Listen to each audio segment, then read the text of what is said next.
नमस्कार। स्वतंत्र की इस खास चर्चा में आप सभी का स्वागत है। आज हमारे साथ बात करने के लिए मौजूद हैं वरिष्ठ पत्रकार आदेश रावल। आदेश जी, राहुल गांधी ने दिल्ली के चुनाव में एंट्री की है, बड़ी धमाकेदार एंट्री रही। प्रधानमंत्री नरेंद्र मोदी पर आरोप लगाए, साथ साथ कहा कि जो आरोप उन्होंने प्रधानमंत्री पर लगाए वही आरोप केजरीवाल पर लगाए। ये कयास लगाया जा रहा था कि राहुल गांधी किस तरह का रुख अपनाते हैं केजरीवाल को लेकर, उसके बाद आगे की कांग्रेस की चुनावी रणनीति साफ होगी।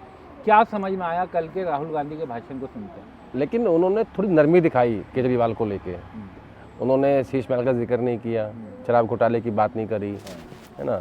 जो दोनों ये मुद्दे बीजेपी के निशाने पे हैं, ठीक है।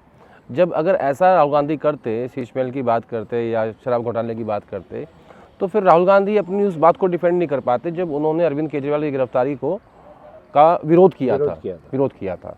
तो अब 7 महीने पहले आपने एक चीज़ का विरोध किया और अब आप ये कहते कि ये जो सरकार है ये शराब घोटाले में लिप्त है, जस्टिफाई नहीं हो पाता।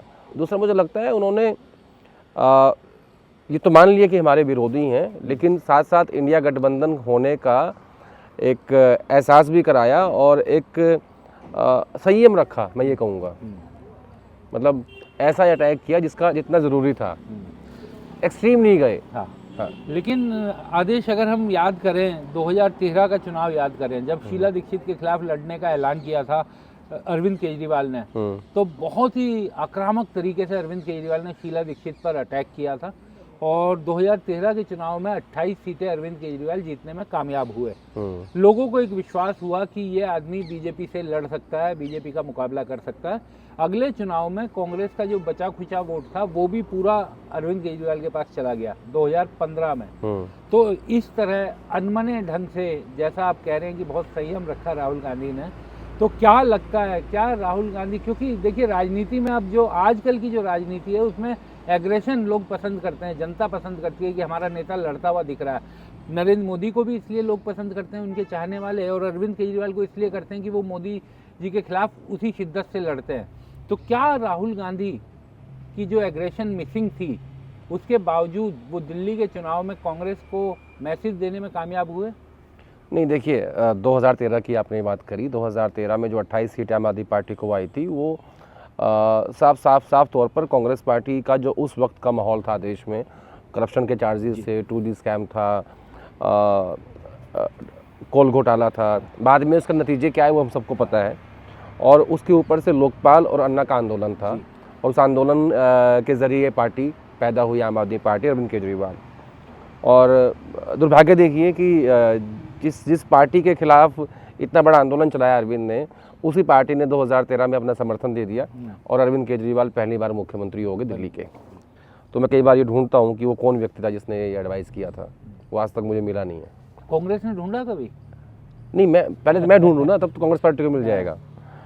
तो एक तो ये चीज़। अब मुझे लगता है उस वक्त भी ये सोच थी कि बीजेपी को रोक दो, भले ही अरविंद बन जाए। 2013 में भी, 15 में भी यही सोच थी, या ये कहूँ कि 15 में इनके पास विकल्प नहीं था। लेकिन 2020 में कांग्रेस पार्टी की ये सोच थी कि बीजेपी को रोक दो, भले अरविंद जीत जाए। लेकिन 20 से लेकर 25 तक, इन 5 सालों में ये सोच बदल गई। अब कांग्रेस पार्टी की ये सोच है कि हमारा जो खानदानी और पुराना दुश्मन है वो बीजेपी है। दोनों बड़ी पार्टी हैं, एक दूसरे के दुश्मन है, कभी वो जीतते हैं कभी वो जीतते हैं, चलता रहता है। लेकिन जब से अरविंद केजरीवाल राजनीति में आए हैं, दिल्ली से लेकर पंजाब और पंजाब से लेकर गुजरात, हर जगह उन्होंने कांग्रेस पार्टी का वोट खाया है। तो अब राहुल गांधी का, जब मैंने कहा कि उनके भाषण में संयम था और उन्होंने वो दोस्ती निभाई जो अभी तक टूटी नहीं है आधिकारिक रूप से, मतलब दिखा रहे हैं कि हमारा प्यार है, क्योंकि राहुल गांधी ने ही अजय माकन को प्रेस कॉन्फ्रेंस करने से रोका जिसमें वो उनको देश विरोधी बोलने वाले थे, और जो पहले से उन्होंने ट्वीट कर दी थी। मुझे लगता है अजय माकन को ये बात अच्छी नहीं लगी होगी, और किसी अजय माकन कल जो राहुल गांधी की रैली थी उसमें भी दिखाई नहीं दिए। तो ये भी दोनों बातें जुड़ती हैं कहीं? नहीं, इसको मैं जोड़ नहीं सकता, लेकिन मैं इतना ज़रूर मानता हूँ कि अजय माकन की जो वो निर्धारित प्रेस कॉन्फ्रेंस थी जिसको रुकवाया एलाइज के प्रेशर में, जो इंडिया अलायंस के बाकी सहयोगी हैं, उन्होंने कहा कि देखिए एक चुने हुए मुख्यमंत्री हैं, एक पार्टी के मुखिया हैं, और हमारे अलायंस पार्टनर भी हैं अभी तक, उनके खिलाफ ऐसे शब्दों का इस्तेमाल नहीं होना चाहिए। लेकिन ठीक है, आप कैंपेन करिए, प्रचार करिए, लड़िए, लेकिन भाषा पे रखिए मर्यादा। तो वो रखा। राहुल गांधी ने फ़ोन किया और वो प्रेस कॉन्फ्रेंस 10 मिनट पहले कैंसिल होगी और कहा कि हमारे पास पर्याप्त कागज़ नहीं आए इसलिए हम नहीं कर रहे हैं। लेकिन सबको पता है क्यों कैंसिल हुई। ठीक है, तो राहुल गांधी ने वहाँ उस प्रेस कॉन्फ्रेंस से लेके और कल के भाषण तक अपने सहयोगी होने का धर्म निभाया है, मैं इसको ऐसे कह सकता हूँ। लेकिन क्योंकि मैंने बार बार कहा आपको कि 13 से लेके 20 तक की राजनीति अलग थी, लेकिन अब 25 आते आते अब कांग्रेस पार्टी के नेताओं ने राहुल गांधी को कन्विंस किया कि नहीं, जिन जिन राज्यों में पश्चिम बंगाल, आंध्र प्रदेश, उड़ीसा, बिहार, उत्तर प्रदेश, दिल्ली, पंजाब, जिन जिन राज्यों में रीजनल पार्टी पनपी है, वो कांग्रेस पार्टी के वोट को ही खाया है उसने, उसकी कोस्ट पे ही कोई पार्टी पैदा हुई है। तो अगर आप ये चाहते हैं कि अब इन 3 राज्यों में, दिल्ली में, पंजाब में और गुजरात में भी हम तीसरी पार्टी बन जाएं, ठीक है, और अपना वोट बैंक वापस पाने के लिए संघर्ष करें, तो ये फैसला आपको करना होगा। तो राहुल गांधी इन तीनों राज्यों के नेताओं से, और इसमें महत्वपूर्ण योगदान अजय माकन का है, प्रताप सिंह बाजवा का है, और मुझे लगता है कहीं ना शक्ति सिंह गोहिल का भी है।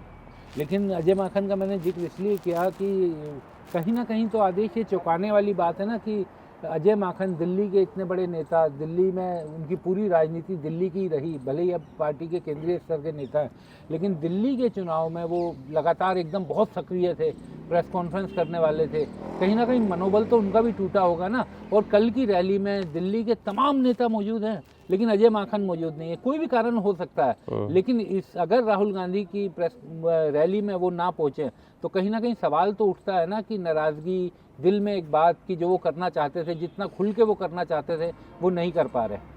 नहीं, मनोबल तो नहीं टूटा होगा, लेकिन ये कह सकता हूँ कि अजय माकन ने जब इसकी शुरुआत की कि कैसे अरविंद केजरीवाल को वो देश विरोधी बता रहे थे, जो उनके पास तथ्य थे, उसके बाद जो प्रेस कॉन्फ्रेंस उनकी कैंसिल की गई और उसके तुरंत बाद शिवसेना, अखिलेश यादव और एनसीपी और टीएमसी, जब इन तीनों पार्टियों ने अपना समर्थन अरविंद केजरीवाल को दिया, जिनका कोई जनाधार दिल्ली में नहीं है, बिल्कुल नहीं, लेकिन परसेप्शन का खेल है, सिंबॉलिकली आपने किया, नैरेटिव तय किया। तो उस दिन लीडरशिप को अजय माकन ने ये बात ज़रूर कही होगी कि देख लीजिए, आपने उनकी बात मान के मेरी प्रेस कॉन्फ्रेंस रुकवा दी, लेकिन आपको फिर भी फ़ायदा नहीं हुआ। इन सारे अलाइज ने, जो इंडिया अलायंस का हिस्सा है, या तो वो न्यूट्रल रहते, भाई ठीक है, आप लोगों के कहने पे मैंने प्रेस कॉन्फ्रेंस रोक दी, राहुल गांधी ने रुकवा दी, वो लोग न्यूट्रल रहते और फिर भी बात जस्टिफाई होती थी। लेकिन यहाँ क्या हुआ, तीनों ने समर्थन दे दिया। तो अजय माकन ने उस दिन ये बात जरूर राहुल गांधी को कही होगी कि आपने ये तो कर दिया, लेकिन अब आप देखिए क्या हुआ। लेकिन आदेश, फिर भी बात तो वही आती है ना कि अधूरे मन से कैसे लड़ाई होती है। राहुल गांधी दिल्ली में अपने चुनावी बिगुल फूंकते हैं, आगाज़ करते हैं, और वो दिल्ली में जिनसे उन्हें अपनी, कहा जाता है कि जैसे अगर हम आम बोलचाल की भाषा में कहें तो आपकी जो दिल्ली में पूरा वोट बैंक था, पूरा वोट बैंक जो कहा जाता था कि घोषित तौर पर कांग्रेसी वोट बैंक है, उसको छीन लिया।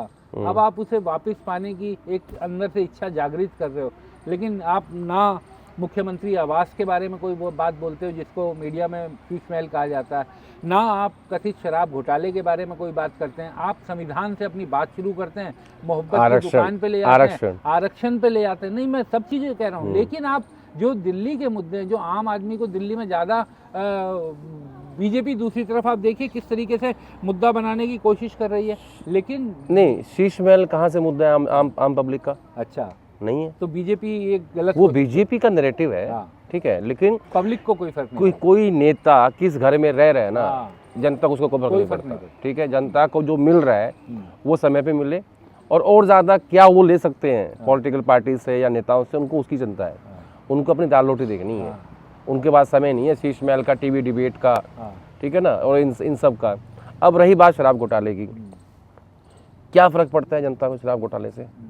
हुआ नहीं हुआ, पैसे गए नहीं गए, अरेस्ट हुए। हाँ, मैं ये ज़रूर कहूँगा शराब घोटाले को लेके कि जब अरविंद केजरीवाल जेल से बाहर आके उन्होंने इस्तीफ़ा दिया और अब वो जनता के बीच में हैं, अगर पब्लिक उन्हें हरा देती है तो मैं मानूंगा कि जनता ने उनको मान लिया कि वो इसमें शामिल थे, और अगर जिता देती है तो फिर मैं इस बात को नहीं मानूंगा, क्योंकि पब्लिक का मैंडेट ही आखिरी मैंडेट होता है।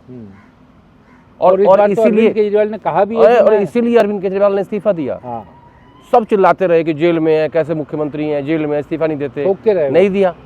लेकिन जब बाहर आए तब इस्तीफा दिया और कहा कि मैं जनता के बीच में जा रहा हूँ। अगर जनता ने हरा दिया तो जनता, मैं मानूंगा कि जनता ने उनको करप्ट मान लिया।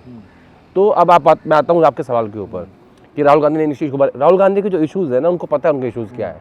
उनका इशू है कास्ट सेंसस, उनका इशू है ये जाति की जनगणना, संविधान, ये SC ST OBC की राजनीति वो आजकल कर रहे हैं। ठीक है, वो अपनी लाइन से भटकते नहीं है। आप देख लेना, खाली दिल्ली नहीं, इस दौरान जहाँ भी चुनाव होता है या जहाँ भी जिन राज्यों में जाते हैं, उनके भाषण के जो मेन मुद्दे होते हैं वो लगभग एक जैसे रहते हैं। लेकिन उनका एक पैटर्न है। अगर वो रफेल की बात करते हैं तो वो रफेल की बात करते हैं, फिर वो अडानी की बात करेंगे, फिर ठीक है, फिर आजकल जो है SC ST OBC और कास्ट सेंसस, इनकी राजनीति राहुल गांधी कर रहे हैं। ठीक है, अब आपने देखा होगा संसद के भीतर जब अमित शाह ने कहा कुछ अम्बेडकर बाबा साहब को लेके, तो उसके जवाब में जब प्रोटेस्ट हुआ तो राहुल गांधी नीली टी-शर्ट पहन के आए। हाँ, नीली की। और उस दिन प्रियंका गांधी भी वो सेम साड़ी पहन के आई, उसी कलर की, वो रंग है बहुजन का। उससे इस देश का दलित खुद को जोड़ता है कि बाबा साहब का रंग है। बाबा साहब अम्बेडकर भी ऐसा ही सूट पहनते थे। तो कांग्रेस पार्टी अपने राजनीति जो कर रही है आजकल, उनको ये लगता है कि अगर दलित और मुसलमान इस देश का इकट्ठा हो जाए ना तो 40% बैठता है। और OBC की बात वो कर ही रहे हैं, तो ऐसा तो है नहीं पूरा OBC उधर ही जा रहेगा। बिल्कुल। लोकसभा चुनाव में OBC वोट बैंक पड़ा है विपक्षी गठबंधन को, तभी इतना ऐसा नतीजा भी आया।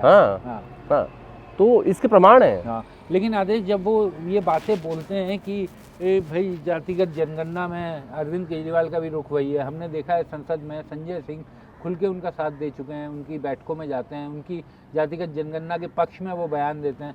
राहुल गांधी कहते हैं कि अडानी का मुद्दा अरविंद केजरीवाल कभी नहीं बोलते। अरविंद केजरीवाल वही आदमी है जिसने अंबानी के खिलाफ मुकदमा किया था अपनी 49 दिन की सरकार में, कहा था कि FIR कर दो, और उन्होंने सदन के भीतर विधानसभा में बोला हुआ है कई बार अडानी के ऊपर, और उनके पब्लिक बयान इतने हैं अडानी के ऊपर कि उनका तो कोई बात ही नहीं। तो कहीं ना कहीं वो अंतर्भेद भी तो दिखाई देता है। यहाँ ये इशू नहीं है कि उन्होंने अपने भाषण में क्या कहा, ये महत्वपूर्ण नहीं है। यह महत्वपूर्ण ये है कि राहुल गांधी ने ये माना कि जितनी बड़ी दुश्मन हमारी BJP है, उतने बड़ा दुश्मन अरविंद केजरीवाल भी है, आम आदमी पार्टी। लेकिन विरोधाभास तो नजर आता है ना, आपके मुख्यमंत्री अडानी के साथ करते हैं MOU साइन, और आप अरविंद केजरीवाल पर आरोप लगाते हैं। वो अरविंद केजरीवाल लगातार अडानी के मुद्दे पर अडानी और PM के रिश्तों को लेकर घेरते हुए सड़क पर दिखाई देते हैं। यानी सदन में भी वो बोले, सड़क पर भी बोले, और आप दूसरी तरफ आप कहते हैं कि अरविंद केजरीवाल तो इन मुद्दों पर चुप रहते हैं, लेकिन मुख्यमंत्री तो आपके। लेकिन इस बार एक अलग चीज़ हुई। मैं आपकी बात से सहमत हूँ कि जब राहुल गांधी की भारत जोड़ो यात्रा चल रही थी तो राजस्थान में MOU साइन हुए थे, सरकार अशोक गहलोत की थी, मुख्यमंत्री थे, और तब उनसे पूछा गया था कि भाई आप तो अडानी के खिलाफ बोलते हैं, आप उनके इश्यूज़ को उठाते हैं, और आपके मुख्यमंत्री ये MOU साइन कर रहे हैं। तो उन्होंने ये कहा था कि अगर इसमें कहीं 1% भी गलती पाई गई तो इसके बाद मैं उठाऊँगा। ठीक है, इस बार क्या हुआ ताज़ा, एक ट्वीट आया रेवंत रेड्डी का, 100 करोड़ रुपए यूनिवर्सिटीज़ के नाम पे अडानी ने दिए गए। वो इशू बड़े जोर शोर से उठा, दिल्ली में भी उठा, मतलब मैंने भी कई बार उसकी बात करी। इतना प्रेशर हो गया इस बार रेवंत रेड्डी के ऊपर कि उनको चेक वापस देना पड़ गया। ठीक है, चुनाव में क्या होता है विक्रांत जी कि जो चल रहा है अभी, BJP के डिफरेंट अटैक्स हैं, कांग्रेस के डिफरेंट अटैक हैं। बेसिकली राहुल गांधी की पहली रैली थी और उनको ये नैरेटिव सेट करना था कि भले ही हम लोकसभा में साथ लड़े हों, लेकिन अब जो है हमें कांग्रेस पार्टी के कैडर को ये मैसेज दे रहे थे, वो जो भी थोड़ा बहुत उनके पास है, कि हमें अपना खोया हुआ वोट बैंक इनसे वापस लेना है। कितना ले सकते हैं वो एक अलग विषय है, 1% की बात हो या 10% की बात हो या 20% की बात हो, वो तो समझ में आएगा 8 तारीख को। लेकिन आज की डेट में ये एक कोशिश ये कर रहे हैं कि भैया जो हमारा पुराना दुश्मन है वो ठीक है, वो तो है ही है, नए ना पनप पाएँ ज़्यादा, तो इनसे हम कैसे पार पाएँ। लेकिन आदेश इसमें एक खतरा कांग्रेस के लिए ये भी है कि कई ऐसे राज्य हैं, चाहे हम बिहार की बात करें, यूपी की बात करें, हर जगह कांग्रेस बैसाखियों पर खड़ी हुई है। अभी बिहार का चुनाव अब आने वाला है, तो इस तरीके का रवैया कि जहां कांग्रेस अपने वोट बैंक को वापस लेने की कोशिश करने लगेगी तो क्षेत्रीय दल कहीं ना कहीं परेशान तो होंगे, और फिर कैसे वो गठबंधन उस तरीके से चल पाएंगे जिस तरीके की चलने की उम्मीद की जानी चाहिए। उसमें फर्क है। हाँ, इंडिया गठबंधन और यूपीए दो अलग अलग चीजें हैं। बिहार में अगर आरजेडी है तो यूपीए का हिस्सा है, ठीक है, और वो वही पुराना प्यार है। हाँ। हाँ, इस बीच में खबर आ रही है जो आपसे जी। जुड़ी हुई है कि मैं आपको बोल रहा था ना पहले कि भाई माकन साहब इस बात से नाखुश होंगे हाँ, कि भाई, हाँ, लेकिन अब जो राहुल गांधी ने जो अब खुला हमला किया ना केजरीवाल के ऊपर, इस बात से अजय माकन जो है वो राजी हैं अब। अच्छा, यानी अब जो उनका रुख है। हाँ, अच्छा, वो किन्हीं व्यक्तिगत कारणों से नहीं आ पाए होंगे रैली में, हाँ, ठीक है, और क्योंकि उनकी कमर में दिक्कत रहती है हाँ, अच्छा, स्वास्थ्य का। सांस के कारण, तो वो ज़्यादा भीड़ भाड़ में नहीं जाते, हम्म, उनकी मतलब कमर में काफ़ी दिक्कत रहती है। तो अब वो उस बात से राजी हैं। ये खबर अभी अभी मेरे व्हाट्सएप पे आई है अच्छा, जब मैं आपसे बात कर यानी रहा हूँ। कि राहुल गांधी ने जो रुख अपनाया है हाँ, हाँ। उससे अजय माकन सहमत है। सहमत है, हाँ। सहमत है कि भाई कम से कम आपने खुले तौर पर उनके ऊपर हमला किया राजनीतिक रूप से, और जो ये लीडर समझा रहे थे राहुल गांधी को या बता रहे थे अपनी बात, समझाना शब्द गलत होगा, कि हमारा जो वोट बैंक है वो अरविंद केजरीवाल के पास है, हमें वो वापस लेना है। अब आप बात कर रहे थे अलाइज की कि बिहार में क्या होगा, ये उन अलाइज को भी पता है, ऐसा नहीं है, लेकिन वो लोग क्योंकि उन राज्यों में बहुत साल बीत चुके हैं, बिहार में कब से सरकार नहीं पता ही नहीं है। 20 साल तो नीतीश कुमार के ही हो गए, 10 साल लालू के, 30 साल, तब तो मैं खुद ही स्कूल में था, ठीक है ना, मेरी इतनी आयु भी नहीं है। हाँ, यही हाल यूपी का है, उड़ीसा का ये हाल है, आंध्र प्रदेश का ये हाल हो चुका है, पश्चिम बंगाल का ये हाल हो चुका है। लेकिन दिल्ली में क्या है ना, पंजाब में क्या है, यहाँ समय कम हुआ है भाई। पंजाब में तो पूरे 5 साल भी नहीं हुए, अभी 2 साल बचे हुए हैं, 3 ही साल हुए हैं, और दिल्ली में कुल मिला के 11 साल हुए हैं। तो इसको कवर अप किया जा सकता है, ऐसा प्रताप सिंह बाजवा और अजय माकन को लगता है। लेकिन आदेश, आपको भी लंबा समय हो गया राजनीतिक गतिविधियों को देखते हुए जी। क्या ऐसे अधूरे मन से लड़ते हुए आप अपनी खोई हुई स्थिति पा सकते हैं, वो भी सिर्फ एक चुनाव में? अधूरा मन का है। अधूरा मन मतलब कि आप अपने दुश्मन को उस तरीके के कड़े शब्द नहीं बोलेंगे, उस तरीके की बातें नहीं बोलेंगे, आप जनता में भी उतने कड़े शब्द नहीं बोलेंगे। राहुल गांधी, आप देखेंगे ना, राहुल गांधी कभी भी पर्सनल अटैक नहीं करते। उनकी राजनीति का आपने देखा होगा, लोकसभा चुनाव में भी प्रियंका गांधी ने भले ही कोई स्टेटमेंट दे दिया उस इंडिया के खिलाफ, राहुल गांधी कभी पर्सनल अटैक नहीं करते। वो हमेशा उनकी एक नीति है, एक सिद्धांत है कि मैं इसके आगे नहीं जा सकता, और जाते भी नहीं है वो। अब जैसे जिस दिन वो पार्लियामेंट से खबर आई कि धक्का दे दिया सांसदों को राहुल गांधी ने, तो चीफ मिनिस्टर का ट्वीट आया जम्मू कश्मीर के ट्वीट का कि राहुल गांधी ऐसे आदमी नहीं है, वैसा नहीं कर सकते। बहुत से लोगों ने उस दिन कहा कि ऐसा राहुल गांधी, उनको जानने वाले बहुत लोगों ने कहा कि वो आमतौर पे ऐसे आदमी नहीं है। फिर क्या हुआ, फिर प्रेस कॉन्फ्रेंस हुई खड़गे साहब की और राहुल गांधी की अम्बेडकर वाले इशू पे कांग्रेस पार्टी के ऑफिस में, तो उनसे ऑफ रिकॉर्ड पूछा गया, तो बोला कि अगर मैंने धक्का दिया है ना, इनके पास फुटेज निकाल लो, देख लो, ये सब मैं करूँगा। मतलब जो उनको लोग नज़दीक से जानते हैं उन सबको पता है कि राहुल गांधी अपनी पर्सनल लाइफ में वो डिसेंट आदमी है, तो वो अरविंद केजरीवाल पे या किसी भी दूसरे दल पे ऐसा अटैक नहीं करेंगे। आपको याद है, आपको उदाहरण देता हूँ, एक स्मृति ईरानी ने कितना पर्सनल बोला सोनिया गांधी को लेकर संसद के भीतर, और भाषा भी गलत थी। आपकी माँ की उम्र की है वो, ठीक है, भले ही वो एक पार्टी की अध्यक्ष है, छोड़ दो उस बात को, एक लेडी है, ठीक है, एक महिला है, जो भी उन्होंने जो कुछ भी बोला। जब राहुल गांधी वहाँ से जीते, किशोरी लाल जीते और स्मृति ईरानी हारी, तो ट्रोल्स पीछे पड़ गए स्मृति ईरानी के। राहुल गांधी ने ट्वीट किया, इंटरवीन किया कि ये हमारी भाषा नहीं है, एक महिला का सम्मान करो। तो वो व्यक्तिगत लाइफ में डिसेंट आदमी है, और वो एक राजनीतिक रूप में कैसे है मैं उस पर टिप्पणी करूंगा, ठीक है, आप अच्छे सफल नेता है नहीं है ये आपकी पार्टी तय करेगी, आप तय करोगे। लेकिन व्यक्तिगत रूप से जितने उनके नज़दीकी लोग हैं, जिनको मैं जानता हूँ, जिनसे मेरी बातचीत भी होती है, राहुल गांधी ऐसे व्यक्ति है नहीं कि पर्सनल टिप्पणी करें। एक चीज़ मैं ये जानना चाहूँगा, अरविंद केजरीवाल शुरुआत से ये कह रहे हैं कि इस बार का चुनाव बीजेपी और कांग्रेस मिल के लड़ रही है, ठीक है।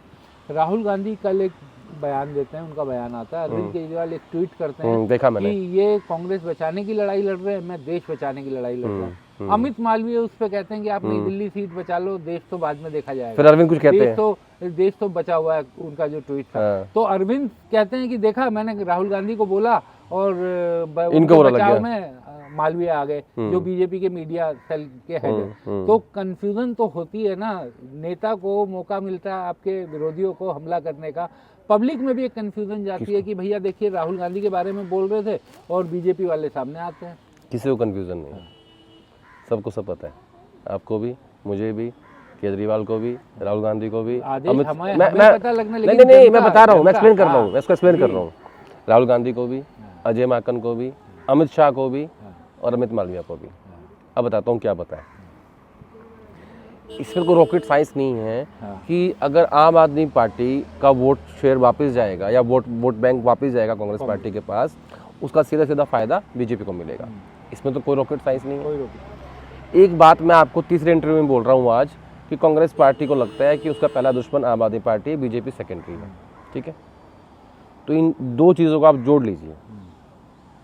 यहाँ 1 और 1 2 नहीं है, यहाँ 1 और 1 11 है। तो यानी इससे ज़्यादा मैं साफ साफ और को क्या कहूँगा, यानी बीजेपी कांग्रेस को ये लग रहा है कि पहले हम अरविंद केजरीवाल को निपटा दें, बीजेपी को तो कभी भी देख लेंगे। नहीं, बीजेपी हम तो लड़ते रहेंगे। अच्छा, बीजेपी और हम लड़ते रहेंगे, हम तो लड़ते रहेंगे। इनको ये लग रहा है, देखो इनको लग रहा है कि अगर इन 5 सालों में अगर बीजेपी यहाँ आ जाती है तो इन अगले 5 सालों में ये विपक्ष का जो रोल है उसको ले लेंगे और फिर लड़ाई लड़ेंगे 29 की, और जिसका फायदा है इन्हें 2 साल बाद पंजाब में भी मिल सकता है। लेकिन आम आदमी पार्टी के नेता तो ये कहते हैं ना कि इन्हीं की न्यूरा किस्ती चलती है और ये चाहते हैं कि इन्हीं के बीच की न्यूरा किस्ती चलती रहे और बाकी किसी राजनीतिक दल को मौका ना मिले। तो क्यों नहीं चाहेंगे? कोई बुरी बात थोड़ी है। राजनीति में या व्यक्तिगत लाइफ में महत्वाकांक्षा होना कोई बुरी बात है क्या? और कौन चाहेगा मेरा दुश्मनपन पे? बड़े बड़ के नीचे छोटे पेड़ नहीं उगते राव साहब, आप भी जानते हो। वो उनको कवर कर लेते हैं, उनकी छाव नहीं होने देते वो। तो कौन चाहेगा? वो चाहते हैं कि हमारी छाया के नीचे, हमारी छतरी के नीचे सब रहें। कोई गलत बात नहीं है, महत्वाकांक्षी अच्छी बात है। तो कांग्रेस की बेसिक सोच अब यही है कि वो अपना खोया हुआ रुतबा वापस पाले, भले ही इसमें वो उसका एक ही रास्ता है कि अरविंद केजरीवाल दिल्ली हारें, सरकार बीजेपी की बने और कांग्रेस पार्टी जो पिछले 2 टर्म से 0 पे है वो खड़ी हो, उसे जनता एक्सेप्ट करे कि हाँ उनसे गलती हुई थी और जो शीला जी के काम थे वही ठीक थे, अरविंद ने झूठ बोला, जो भी इनके कैंपेन चल रहा है पूरा। आपने एक चीज़ देखी है, इस बार कांग्रेस पार्टी का कैंपेन ना बहुत चर्चा में है। हाँ, संदीप दीक्षित बहुत चर्चा में है। संदीप को इतना स्पेस मिल रहा है, मतलब मीडिया में, सोशल मीडिया में इतना, मतलब और 2 लोगों को कहूँगा बल्कि मैं, देवेंद्र यादव को। देवेंद्र यादव ने अपनी यात्रा के जरिए ना एक बस क्रिएट किया पूरी दिल्ली में। जबकि मुझे ऐसा लगता था व्यक्तिगत रूप से कि देवेंद्र जो है ना यंग लड़का है, थोड़ा सा वो कूल आदमी है, वो ज़्यादा वो नहीं है। लेकिन जब वो अध्यक्ष बने और उन्होंने फिर वो यात्रा निकाली और जो एक कॉन्स्टिट्यूंसी में गए, वो मैं कहूँगा कि वाकई में सराहनीय कदम था उनका। और देवेंद्र और संदीप, हालांकि पार्टी के भीतर 2 अलग खेमे हैं, बहुत ही अलग खेमे हैं, उसके बावजूद ये दोनों लोगों ने दिल्ली की राजनीति में कांग्रेस पार्टी को एक, मैं कहूँगा कि एक चर्चा का विषय बना दिया है। एक अंतिम सवाल मैं पूछूंगा आदेश, और चाहूँगा कि अगर इस पर सीधा कोई जवाब मिले संख्या को लेकर कि अभी का जो चुनाव जिस तरीके से आगे बढ़ रहा है, देखिए आपने काफ़ी सोच करके भी बोला, उसके बावजूद आपने कहा कि 2 नेताओं का बहुत चर्चा में है, लेकिन चुनाव तो 70 सीटों पे है ना। जिस तरीके से चुनाव कांग्रेस लड़ रही है, क्या आपको लगता है केवल वोट बैंक बढ़ने में सफलता मिलेगी या दिल्ली में बीजेपी को और आम आदमी पार्टी को हरा के किसी 1, 2, 4, 5 सीटों पर कांग्रेस अपना खाता भी खोलने की स्थिति में होगी? कोशिश कर रहे हैं। देखिए क्या होता है, जब आप 2 टर्म से आपकी 0 आ रही हो, आपका खाता ना खुल पा रहा हो, तो फिर आपके सामने एक टारगेट ये होता है कि अगर वोट शेयर बढ़ेगा तभी जाके आपकी सीटें बढ़ेंगी। ठीक है, आपका खाता खोलेगा, 1 आएगी, 2 आएगी, 5 आएगी, उसके बाद की बात है। सबसे पहली बात तो आप ये एक्सेप्ट करो कि हाँ हमें लड़ना है। तो पहली बात तो कांग्रेस पार्टी ने एक्सेप्ट ये की कि हाँ हम लड़ेंगे, और हम बीजेपी के खिलाफ नहीं, हम अरविंद के खिलाफ लड़ेंगे। ठीक है, अब ये सिर्फ वोट परसेंटेज बढ़ा पा रहे हैं, बढ़ा पाएंगे या सीट बढ़ा पाएंगे, ये तो रिजल्ट के बाद ही पता लगेगा, क्योंकि ट्रायंगुलर फाइट है बहुत सारी सीटों पे, और दिल्ली कोई पूरा ग्रामीण इलाका तो है नहीं। बिल्कुल। तो यहाँ अब बड़ा मुश्किल है ये चेक करना या ये पता लगाना कि क्या होगा। दूसरा, एक बहुत बड़ा रोल है लाभार्थी वर्ग का। वो लाभार्थी वर्ग ना दोनों तरफ है, बीजेपी की तरफ भी और इधर भी अरविंद की तरफ भी। अरविंद फ्री बिजली पानी दे रहे हैं, मोदी सरकार उन्हें फ्री राशन दे रही है, ठीक है, वो भी एक बड़ा फैक्टर है। दूसरा क्या होता है, लाभार्थी वर्ग को अब उससे आगे चाहिए होता है, अब बिजली पानी से आगे क्या, ठीक है। अब मान लो 2100 की बात हुई कि महिलाओं को देंगे। अगर मैं आपको ये कहूँ कि एलजी साहब, अगर सरकार बन भी जाती है आम आदमी पार्टी की, एलजी को होने नहीं देंगे, ठीक है, तो अरविंद ये कहेंगे जाके महिलाओं के बीच में, देखो मैं तो देना चाहता हूँ, ये नहीं देने देते। लेकिन अगर सरकार बीजेपी की बन गई तो आसानी से मिल जाएगा, क्योंकि एलजी तो नहीं की है। उसके बाद तो ये दिल्ली में मुख्यमंत्री एलजी की सब झगड़े सब खत्म हो जाएंगे, रातों रात खत्म हो जाएंगे। एक पुराना वीडियो ऐसा संदीप ने ट्वीट किया है शीला जी का, वो उसमें कह रही हैं कि मैं एलजी साहब से जाके हर हफ्ते मिलती हूँ, ताकि हमारा काम है जनता को डिलीवर करना, और दिल्ली फुल स्टेट नहीं है, दिल्ली फुल स्टेट नहीं है, यहाँ काम चलेगा सहयोग से, आपसी सहयोग से। वो वीडियो बड़ा वायरल है, और वो सुनना चाहिए जो भी स्टेक होल्डर्स हैं उन लोगों को, चाहे जिस भी पार्टी के हैं, कांग्रेस के हैं, आम आदमी पार्टी के हैं, बीजेपी के हैं, कि आपका आखिरी काम ये है कि जब जनता आपका एमएलए चुन रही है तो आपको उनको डिलीवर करना है। वो आपके भी झगड़ा है, ये है, तो सबको पहले से पता है ना। देखिए दिल्ली का जो रूल बुक है ना, वो सबको पता है कि ये केंद्र के पास है, ये राज्य के पास है, निर्धारित है वो। फिर उसके ऊपर झगड़ने का फ़ायदा क्या है? उसमें तो आपको कोऑर्डिनेशन चाहिए। हाँ, ये बात सही है कि कुछ चीज़ें ज़्यादा हो रही हैं, मतलब एलजी को भी इतना पॉलिटिकल रूप नहीं लेना चाहिए जितना वो लेके बैठे हुए हैं। एलजी कल पॉडकास्ट किए हैं बीजेपी के उपाध्यक्ष के साथ, विनय सहस्रबुद्धे ने इंटरव्यू लिया, और एलजी कह रहे हैं कि दिल्ली में आम आदमी पार्टी की सरकार ने कोई काम नहीं किया, कोई मूलभूत सुविधाएं नहीं दी। तो संवैधानिक अब ये तो चर्चा बेमानी हो चुकी है कि क्या कर सकता है एलजी, क्या नहीं कर सकते, क्या राजनीति बातें कर सकते हैं नहीं कर सकते। मैं इसका क्या जवाब दूँ? तो इसी तरीके से चुनाव के दौरान चर्चाएं सुधा स्वतंत्र पर करते रहेंगे। हमारे साथ जुड़े रहिए, देखते रहिए, अपना सहयोग देते रहिए। हमारे चैनल को कृपया लाइक करें, सब्सक्राइब करें और अपने साथियों से भी जरूर करवाएं। शुक्रिया।